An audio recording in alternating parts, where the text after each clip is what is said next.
Entitled Grandmother Threatens to Disown Me for Dyeing My Hair, from user Sarah B. After that, My Headphones Affect the Education of Karen's Poor Baby, from user GingerT7. After that, My Entitled Mother-in-Law Doesn't Acknowledge My Right to Speak, then Gets Mad I Don't Talk to Her, from user CatBlackAdder. Thank you so much to our posters for letting us read your stories. And if you would like your stories read next, please submit them to the r/Mr. Reddit subreddit. And if you're new, please subscribe and turn on notifications for new stories every single day. And every thumbs up this video gets equals one entitled parent behind bars. Entitled Grandmother Threatens to Disown Me for Dyeing My Hair. Hi Mr. Reddit and the Re-Army. I'm new to the channel and don't use Reddit much. English is my first language, so any errors are fully on me just being not the brightest. Also, I am on mobile. Sorry. This story is about 2 years old at this point, but I thought I would share it with you anyway. So, enough rambling. On to the cast. We've got me, the only grandchild my grandmother has. We've got entitled Grandmother. We've got best friend from the hermit crab story, mostly just in mention. 2 years ago, me and my BFF were planning on going to Disney World for the first time ever. We couldn't have been more excited if we tried. This was a big dream come true. A couple weeks before we were going to leave, we had come up with the idea to dye our hair. Her parents were okay with the idea, and my mom even offered to do it for us. My parents were alright with it, so long as it wasn't the full head and not a crazy color. Everything was going according to plan. I even bought the dye straight away and let BFF's mom know. We couldn't be happier. That was until Entitled Grandmother found out.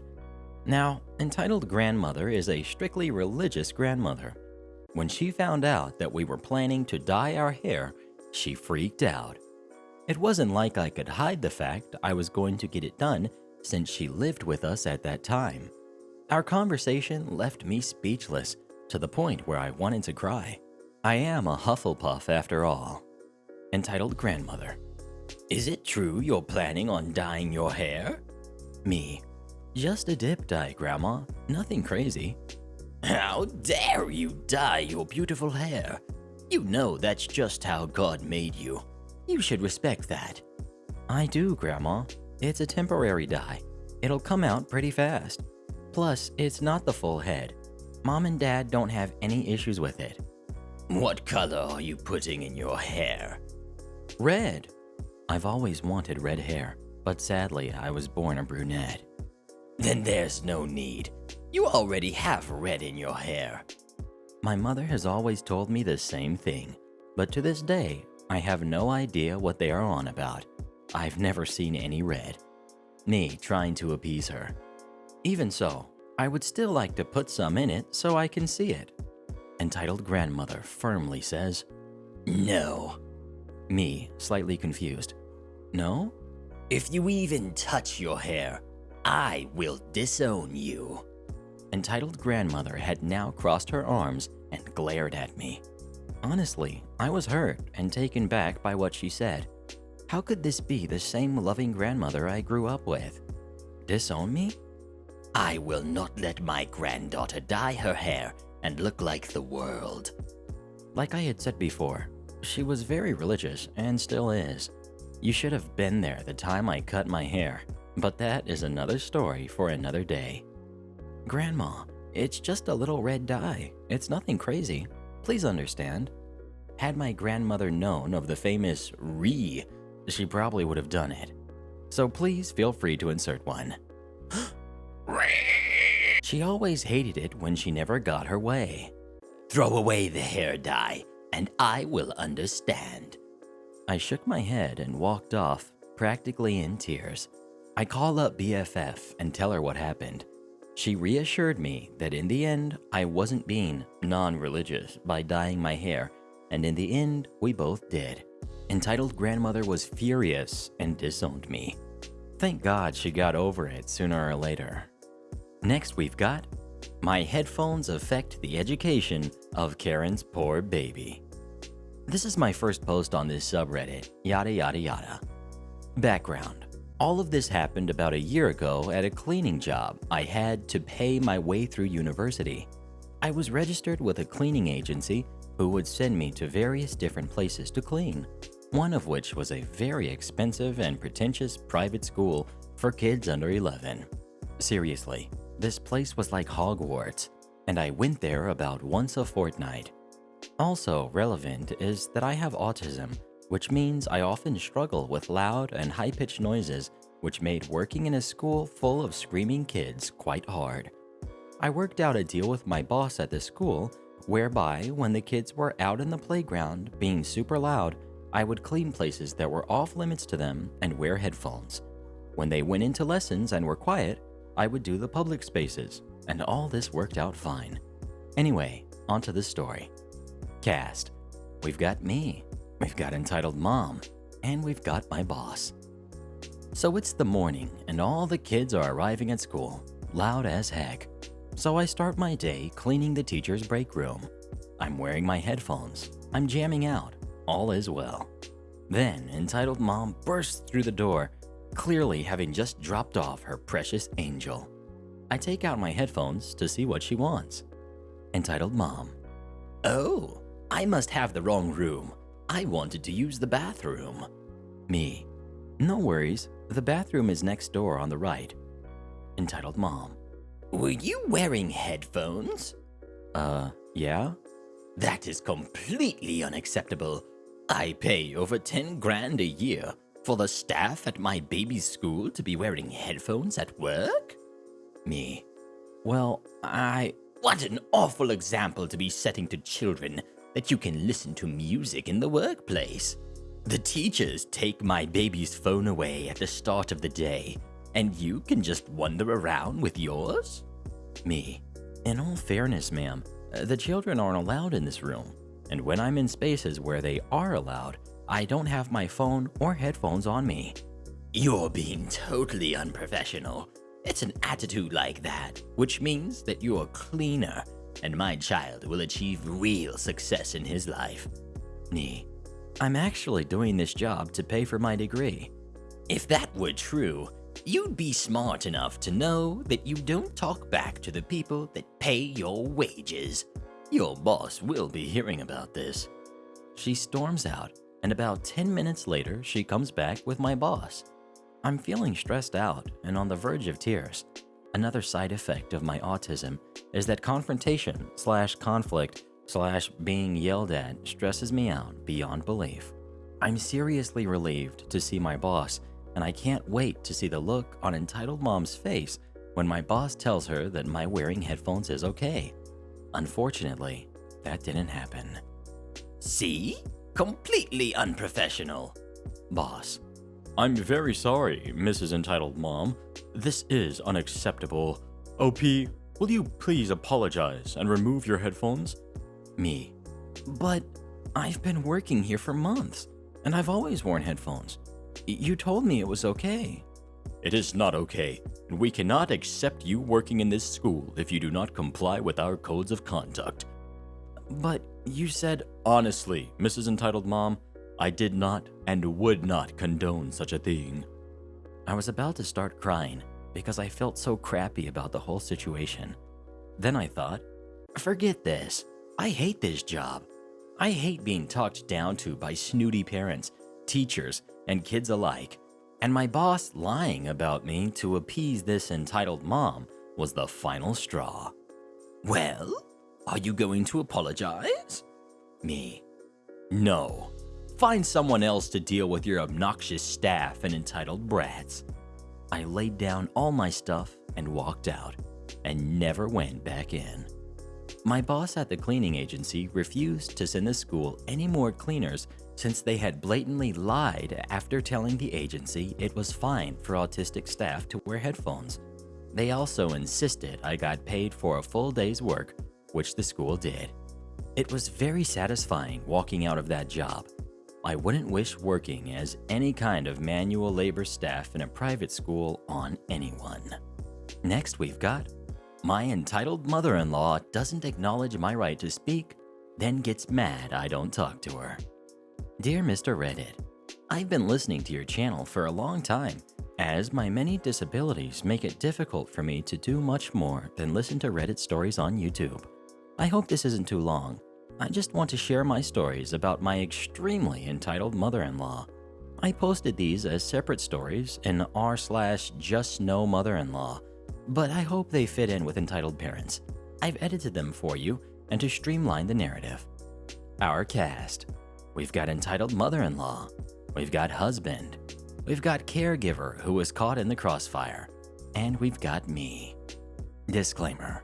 English is my first language and I'm on PC, but I have muscular dystrophy and am losing my vision, so my typing and proofreading suck these days, but I try.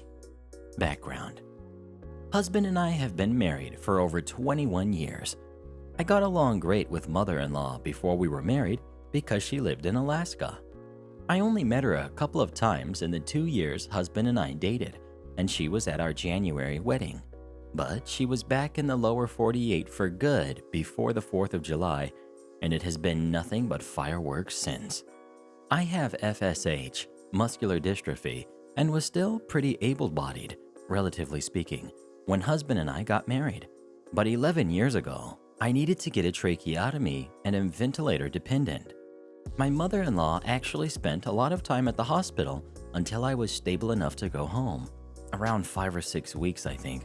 Things are kind of fuzzy because I was freaking out that my life was now dependent upon a hole in my throat, 3 feet of plastic tubes, and a machine I didn't understand. I still suffer the effects of PTSD. For 5 years after, mother-in-law was a live-in caregiver, which made sense at the time because she was losing her home and knew more about my situation than anyone else. Though now she's spun it to, I forced her to live with us. I hired other caregivers through the state's Home Healthcare Commission, but mother-in-law was paid as well as provided with free room and board plus utilities.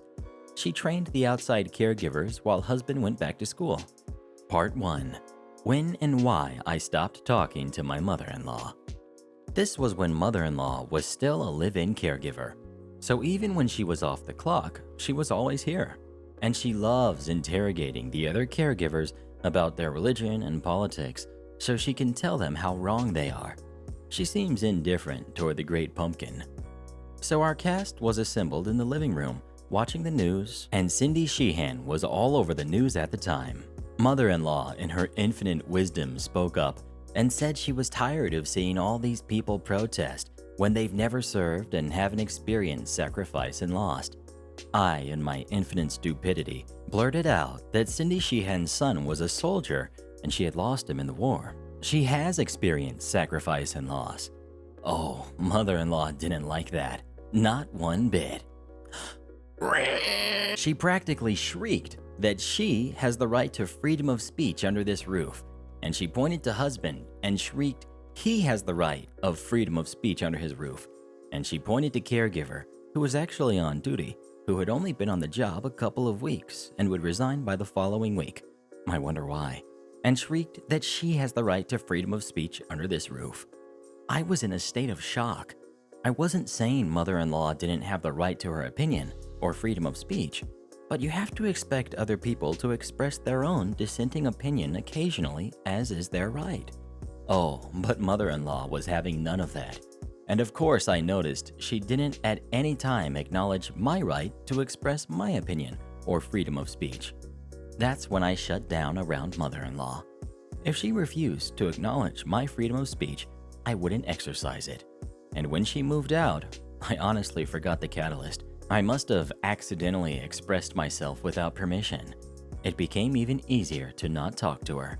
In fact, it's a challenge to muster the strength to say more than 2 words to her to this day. Part 2. Present day. Mother-in-law freaks out because I don't talk to her about my medical information.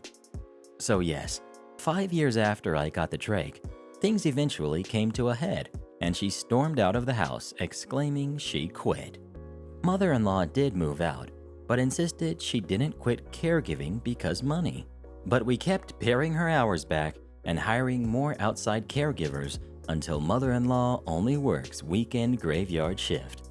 However, this week, my weekday graveyard caregiver had to begin a hiatus for an indeterminate period of time for reasons that are a whole nother ball of anxiety-ridden wax. Mother-in-law had actually suggested in the past that she take over the weekday shift because she needs the money. So again, it seemed natural to ask her to fill in. Mother-in-law accepted, but on the first night she found out that I had just gotten a smartphone. I rarely leave the house, so depend on my landline, but hate asking caregivers to text husband or others on my behalf when I'm at a doctor's appointment and such. She absolutely freaked out. She shrieked, "You don't tell me anything."